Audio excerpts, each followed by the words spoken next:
Hey everyone, welcome in. Thanks for joining us tonight on DomTime. It's our weekly roundup where we check all those boxes of maybe the stories we wish we had more time to talk about, but we were centering in on something big, some of them not, a potpourri, if you will. And joining us tonight is a guy uniquely skilled to talk about these, one of our revolving pundits. Dan Gross is the president of Gross Communications and former Daily News columnist. And Dan, particularly, it's a good night to have you here because there's a lot of these tabloid stories, and there's a lot of daily news stories and some very big ones. So we saw the royal birth, and we saw all that went into that. I don't know if you ever calculated. I was looking for a good calculation today, but I've heard numbers of what an industry the royals are for Great Britain. Maybe the last thing that they have, some guesstimates $50 billion or more. That's how much tourism and excitement around this whole thing. Well, I had read recently that it's actually taken over, it's gone further now because traditionally America wasn't so crazy about it. Right. But I guess with Princess Diana, there was probably a more amplified amount of interest than there had been previously in the 70s or the 60s, starting in the 80s with Diana, and then obviously with her death.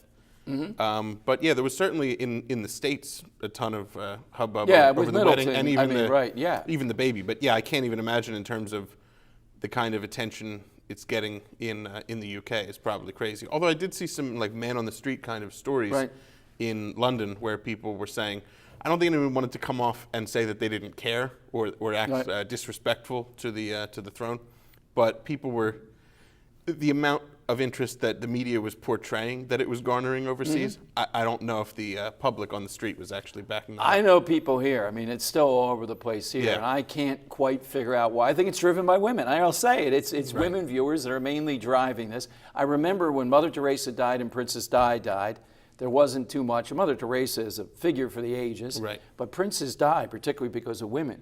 Was there any baby in all the years you did the Daily News column of whose baby was it, or a baby watch or whatever? Do we have anyone in Philadelphia that you remember that kind of jumps out at you?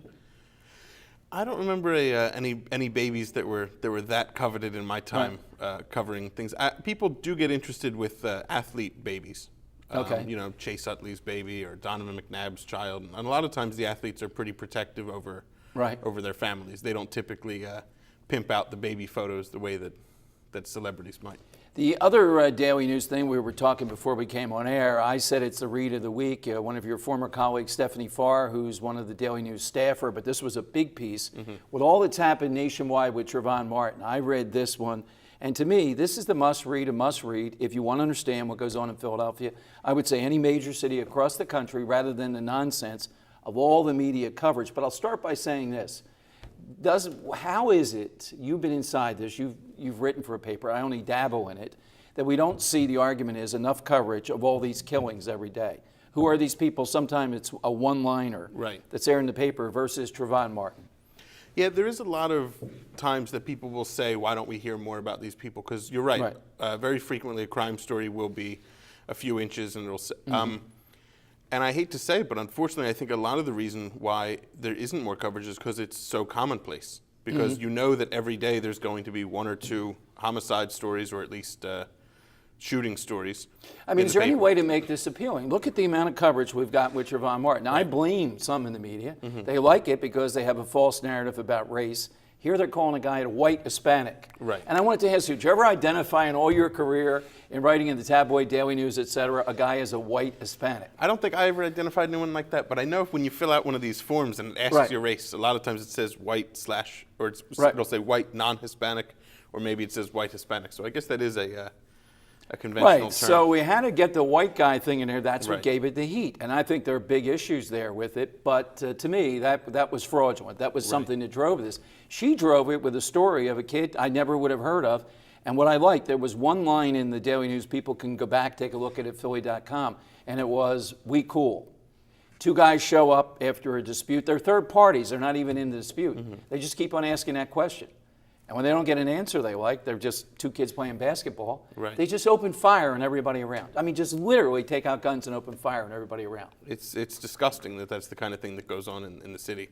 And I'm glad that Stephanie shed a light on that. So sometimes these stories do get that kind of exposure. I do think, because you asked the question why the Martin case took off the way that it did. I think the reason that case got the exposure and captivated people to the amount that it did was that the entire case, from the arrest to the trial, was all basically predicated from the community and social media kind of inspiring the arrest in the first place.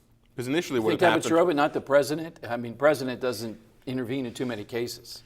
Right. No, I mean, certainly when it gets to that point, it's obviously atypical for a president to get involved. But I'm just saying the fact that if you look at how the Zimmerman and Martin situation started, you had a fight that resulted in a fatal shooting, and the police said, all right, well, we're not going to bother. We believe that this guy was just in the shooting. George Zimmerman was going to go about his business and carry on the rest of his life. But people started to hear what had happened. There was some protests in Sanford, Florida. Right. And then it became I think it took off on social media, and there seemed to be an external pressure on the police department to do something. And I think this is probably one of the first times we've seen that kind of response in terms of the public inspiring not only a news story, but inspiring actual police action. Now, in the work that you now, if you were advising someone to either resist the pressure or to cave in, you got to cave in, you got to do something now. What's the telling point? What are some of the signs of this, that you have to do something? I think in Sanford, when they fired the one police chief because he wouldn't charge, well, the next guy, that might be a sign to you that you're going to do something. Yeah, I would think that they realized at that point they had to at least charge him with a crime. And I don't think the prosecution, threw the case. I think they were very serious. And they certainly were trying to. Oh, without a doubt. I mean, careers people don't understand this. Careers are on the line. Aside from justice and all this, if you win as a prosecutor, you're golden. You might even be a defense attorney ultimately. Well, and if you lose as a prosecutor, but it's a big enough case, you can become a TV pundit or something. I saw Marcia Clark on there. Marcia Clark was on pontificating, probably the single worst lawyer or prosecutor that I've ever seen, and I followed it very closely. Right. You don't have a guy in court. I'm only a law school drop, never finished anyhow. You don't have a guy there holding up his hand with a glove if you don't know if it's going to fit or not. It's the first thing 101. Who advised this woman? But she's on TV. Yeah, she's still got legs. Even Mark Furman is. Mark Furman was racist, etc., but he's still got a portfolio. Exactly.